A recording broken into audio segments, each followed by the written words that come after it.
Pensou, hein? Mas ainda bem que deu certo. Veja a tela. A tela você tem as demonstrações em imagens, né, acerca do entendimento da Trindade, do triteísmo e do monofisismo. Então, a primeira imagem que consta ali, lado direito, lado esquerdo, meu lado esquerdo ali, nosso lado esquerdo, você tem essa figura que tenta demonstrar da melhor maneira possível o que é Trindade, tá? Então a gente vai partir daqui a pouco para maiores definições, mas somente um recurso ilustrativo, onde você tem o conjunto total, que é o círculo maior, Deus, ok? Em essência, um só Deus. Nós adoramos um só Deus. Só existe um Deus, não existe Deus fora dele, ok? Mas dentro de Deus, a essência Deus, que é o círculo maior, você tem, independentemente ali, as figuras, né, do Pai, do Filho e do Espírito. Então eles são perceptíveis, cada um é uma pessoa diferente da outra. Tanto que o Pai pode falar tu para o Filho, tá certo? E falar eu para si mesmo. O Filho pode falar tu para o Espírito e falar eu para si mesmo. Então são três pessoas, mas essas três pessoas estão dentro de uma só essência, que é Deus. Então, em essência um Deus, em pessoa três pessoas. E aí você tem esta junção entre as pessoas, que em teologia é chamado pericorese, no qual eles estão plenamente unidos. Então, nada que o Pai faça está em contradição com o Filho, nada que o Filho faça está em contradição com o Espírito. Por quê? Porque eles são a harmonia mais perfeita de todo o universo. Não existe no universo uma harmonia que seja tão perfeita quanto na Trindade, ou na Triunidade, que é o nome melhor ainda. Ok? Então, eles nunca podem estar em contradição, nunca podem estar um contra o outro, porque eles participam de uma mesma essência, tá? Então, isso é Trindade. Só existe uma Trindade. Não existe Trindade no hinduísmo, não existe Trindade nos deuses egípcios, não existe Trindade em qualquer uma outra manifestação. Por quê? Porque não existe em nenhuma das outras religiões, mesmo que apresentem três deuses trabalhando em conjunto, eles não perfazem um só Deus, eles são sim três deuses. Então o que existe são triteísmos. Triteísmo você tem Horus, Set e Ra. Você tem Vishnu, Krishna e Shiva. Você tem vários triteísmos aí espalhados pelo mundo. São três deuses que trabalham em conjunto, mas eles não perfazem um só Deus. Somente a Trindade é um só Deus. Então triteísmo é do meio, ó. Então seria uma visão triteísta em relação a Deus, que é uma visão incorreta, como o autor nos exemplifica aqui, que foi manifesto por alguns hereges. Alguns hereges manifestaram essa ideia triteísta. E a última que está aqui, na extrema direita, é o que ele coloca aqui como monarquianismo modalista. Monarquianismo modalista, ou sabelianismo. Esse monarquianismo, o mono, de monos, de único, modalista, porque esse modal é mudança, transformação. O que ele quer dizer com isso? Que existe só uma pessoa. Veja, ali são três pessoas em uma só essência. Aqui no monarquianismo modalista eles dizem existe só uma pessoa, e essa pessoa às vezes aparece como Pai, às vezes aparece como Filho e às vezes aparece como Espírito. Aí onde entra, muitas das vezes, quando a gente vai tentar explicar Trindade numa pregação, dar um exemplo, uma coisa assim, muitas das vezes nós estamos dando exemplos modalistas e não trinitários, por causa da dificuldade de explicar a Trindade. Então o modalismo, ele diz só existe uma pessoa, e ela às vezes se manifesta como Pai, se manifesta como Filho, se manifesta como Espírito, que é onde ele vai empregar um termo muito interessante, que é o termo prosopon. Prosopon é como uma máscara, uma face. Então é como se fosse uma pessoa que tivesse três máscaras. Isso é monarquianismo modalista ou sabelianismo. Sabélio, pode ser tudo bem? Tá bom? Aula de sábado, você ouviria sábado à noite? Dá pra vir? Pra mim dá. Então vamos fazer isso aí, fazer a mudança para sábado, hein? Vamos lá, vamos seguir em diante. Então, monarquianismo modalista, como eu expliquei, é uma distorção do entendimento da Trindade, onde você tem uma pessoa com três máscaras. Então, isso é monarquianismo modalista. Sabelianismo porque o primeiro que defendeu isso de forma teológica foi Sabélio, tá? Sabélio era um cristão que, na verdade, no primeiro momento, a intenção dele era defender a deidade, a divindade de Cristo, defender que Cristo é Deus. Então, quando ele começou a defesa dele, muitas pessoas gostaram. Por quê? Porque ele estava defendendo que Cristo é Deus. Só que na defesa que ele fez, que Cristo é Deus, ele foi longe demais e ele disse que na verdade só existe Jesus. Que Jesus uma hora se manifesta como Pai, uma hora se manifesta como o próprio Jesus e uma hora manifesta como Espírito. E aí onde entra a heresia que é defendida até hoje pela Voz da Verdade. O grupo Voz da Verdade, que o pessoal das igrejas fica cantando a música deles, eles blasfemam, eles zombam da forma mais absurda possível da Trindade. Eles não medem palavras, eles de fato jogam a doutrina da Trindade no lixo, eles pisoteiam. E quando você faz isso, você está blasfemando contra Deus. Agora, cantar a música de um grupo que blasfema contra Deus é muito perigoso. Então as igrejas deviam repensar, os grupos de louvor deviam repensar, ter músicas do Voz da Verdade na pasta de músicas. Você está cantando música de hereges. Aí você pode até dizer para mim, na música eles não colocam as heresias, de fato não colocam, mas aquela música tem origem no meio deles. E eles estão ganhando com isso. Ganhando, se promovendo, crescendo, exatamente. E atingindo a gente. Voz da Verdade. Eles são monofisistas. São unicistas. Escudo que cantaram ontem, é deles. Então. A Trindade, ela só vai aparecer no Novo Testamento, no Antigo Testamento ela aparece? Pergunta excelente. Pergunta excelente.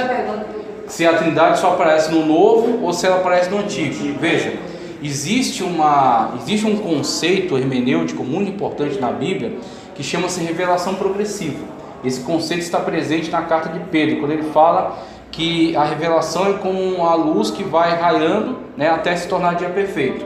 Então, ou seja, começa escuro, né? 5 horas da manhã ainda está bem escuro. Aí vai amanhecendo até se tornar meio-dia, quando está tudo claro. É um conceito da revelação progressiva. Ela está no Antigo Testamento, mas não está tão clara. Está revelada. Exatamente. Ela está revelada, só que não está tão clara. Eu te falo que ela está revelada porque quando você pega Gênesis 1 em 1, você tem Trindade. Você tem o termo Elohim. Então, mas qual Trindade você encontra ali?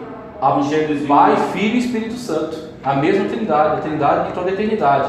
Tanto a eternidade passada quanto a eternidade futura. A única Trindade que existe. Tá ok? Lá no primeiro versículo da Bíblia.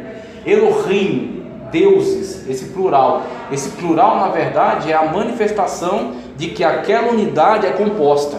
Aquela unidade não é uma unidade simples. Você pode ter, por exemplo, eu pego 3 livros e ponho numa capa só. É um livro. Só que eu juntei eles. Tá certo? Então, todo exemplo que se fala da Trindade é imperfeito. Por exemplo, esse que eu acabei de dar. Tá certo? Então, quando você tem a visão da palavra Elohim, esse M do final é o plural do hebraico, e você tem os termos que estão em volta, que estão no singular, Bereshit bara Elohim, no princípio criou, aí tem o Elohim que é plural. Como assim esse plural? Esse Elohim é o mesmo Elohim ou não? É o mesmo. Mas Adão não poderia entrar nessa Trindade? Não, porque Adão é um ser humano, a Trindade é a Trindade divina. Só Deus é Mas não era divino. antes, isso aí não é antes da criação de Adão, que Adão vai ser criado só lá depois? Sim, exatamente. Aí você tem a criação de todas as coisas depois da criação de Adão. Exatamente. Aí Adão é um ser humano, é uma criatura. Então a criatura não participa. Quando ele criou Adão, ele já disse: façamos. Façamos, ótimo. Ele está aí no plural de novo. Sempre aplicando a si essa linguagem plural, né? Então você tem já a manifestação da Trindade no Antigo Testamento. Agora, claro, não é dia perfeito ainda. Então as pessoas não compreendem. Não é porque as pessoas não entendem que ela não exista. Elas não entendem. Mas quando você tem a continuidade do texto sagrado, você vai ter ao longo de outros textos veterotestamentários mais indícios da Trindade. Isaías, por exemplo, olha só que negócio extraordinário. A gente não presta atenção nisso. Os serafins clamavam: Santo, Santo, Santo é o Senhor dos Exércitos. Alguma coisa está à toa na Bíblia? Santo, Pai, Santo, Filho, Santo, Espírito Santo. Os serafins clamavam. Coisa extraordinária, né? Então você vê, a Trindade vai sendo revelada ao longo do Antigo Testamento, e no Novo Testamento ela está totalmente, né, clara, manifesta. Então você tem, ó, triteísmo é um erro, monofisismo, monarquianismo modalista ou sabelianismo, é aquele outro erro ali. Aí ele vai começar a discutir trindade aqui, de fato. Só o texto que eu coloquei em tela diz o seguinte, ó: o trinitarismo é uma doutrina fundamentada nas verdades bíblicas da revelação das pessoas do Pai, do Filho e do Espírito Santo. E mesmo que a palavra trindade, entre aspas, né, ou triunidade, não esteja presente, escrita no texto bíblico, da mesma forma que as palavras onipotência, onipresença e onisciência não estão. E mesmo assim entendemos, e até os testemunhos de Jeová reconhecem, entendem, que Deus é onipotente, onipresente e onisciente. Porque quem usa mais esse argumento contra nós são os TJs. Onde está a trindade na Bíblia? Mostra para mim. Aí você pergunta, onde está a onipotência na Bíblia? Onde é que está a onipresença e onisciência? Também não está escrito. E mesmo assim nós temos a plena convicção de que Deus é onipotente, onisciente e onipresente. A partir do que? Fundamentação bíblica. A palavra, termo técnico não está, mas a fundamentação está toda lá. Então o termo técnico, ele resume toda uma larga fundamentação. É para isso que serve o termo técnico.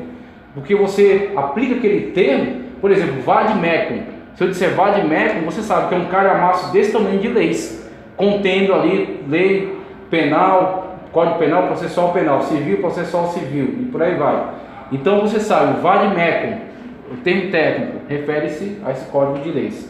Então, da mesma forma que a questão da trindade. Assim entendemos que Deus e só Ele tem essas características. Cremos que este Deus é triuno, diferentemente dos erros do triteísmo, que separa as pessoas em três deuses distintos, como o politeísmo, e o monofisismo, que confunde as pessoas, como se Deus estivesse a nos confundir com três manifestações ou três máscaras, como se fosse uma pessoa usando três máscaras, tá? Então, pode falar. Eu tenho uma dúvida quando eu estava lendo aqui, ele fala sobre que a doutrina da Trindade, ela se originou, né, da Igreja Católica, e aí como que... Eu ia abordar agora isso aí, muito boa essa pergunta. É a questão mesmo dele colocar dessa forma, dessa maneira, né, de que nasceu na Igreja Católica. Veja, é necessário nós lermos todos os textos com uma visão crítica, tá certo? É necessário a gente ler todos os textos com uma visão crítica, inclusive nossa apostila. Então, quando ele diz que esta doutrina, como ele diz, em primeiro lugar devemos lembrar que a doutrina da Trindade foi criada pela Igreja Católica. Calma aí. O que ele está chamando de Igreja Católica? Igreja primitiva. Exatamente. Aí, se você chamar a Igreja primitiva de Igreja Católica, você está cometendo um erro. Porque a Igreja primitiva, eu digo isso com todas as letras, a Igreja primitiva não é sinônimo de Igreja Católica, tá? A igreja só se tornou católica quando ela deixou de ser igreja primitiva. É um processo histórico no qual, por exemplo, a Igreja Católica, ela é episcopal e ela é centralizadora. Todo o poder está nas mãos do Papa, que se julga o vigário de Deus na terra, substituto de Deus na terra, tá certo? Então, só esta característica já mostra que a Igreja Católica se divorciou da Igreja primitiva, porque a Igreja primitiva não era centralizada. Assim, tem data, tipo, tem, na verdade. Quando que a Igreja Católica, quando que surgiu a Igreja Católica e tipo assim, a partir dessa data aqui virou a Igreja Católica e não é mais Igreja primitiva? Tem um processo histórico aí, quando você analisa. Você tem todo um cadeamento de fatos. Então você tem o avanço da igreja primitiva, você tem as primeiras missões, tá certo? Aí você tem, por exemplo, em Apocalipse, as 7 cartas que já demonstram que essas igrejas estavam espalhadas e que eram independentes. Então, a primeira característica da igreja primitiva é que uma é independente da outra. Uma igreja não manda na outra, tá certo? Tanto que Cristo manda 7 cartas.